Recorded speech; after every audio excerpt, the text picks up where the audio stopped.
Hotel पुढे एवढी गर्दी का? तर नमस्कार मित्रांनो, मी माधव खलाटे, स्वागत आहे आपल्या नवीन व्हिडिओमध्ये.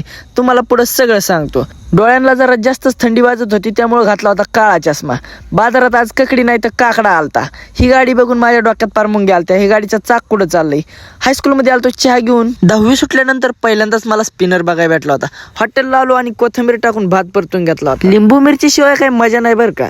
राहुल शेटकडे येऊन एक जरा फॉर्म भरून घेतला, पण आपल्या मागं दुसरंच लपडं वाढलं.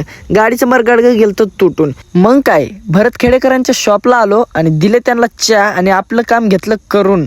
हे लय महत्वाचं होतं. आपल्याला पुढचं पण काम होतं. मग काय, ऊसाला आणलं होतं खत घेतलं टाकून, पण त्याला पाणी पण द्यावं लागतंय. मग काय, 2 बारण्या पाणी घातलं. आपल्याला आलता नवनाथ खेतमाळीचा फोन. मग काय, सगळ्यांना चहा दिले, पण सलमान लय खुश झालता. त्याला आधी चहा दिलता. त्यामुळं हॉटेलला आलो तर हा मित्र आपला चहा बनवित होता, पण काय झालं, त्यांच्याकडून चहा बिघडला. सतीश शेट लय रागानं बघत होते. आपली मिसळ खाण्याच्या नादात हा ट्रक ड्रायव्हर त्याची गेलता चावी विसरून. त्याची चावी त्याला देऊन टाकली. पण काय, 5 वाजताच थंडी वाजायला लागली होती. शेकोटी घेतली करून, पण बबन दादांना पण लई थंडी वाजली होती. मग काय, त्यांनी सांगितलं कडक कॉफी त्यांच्या मित्रांना पण.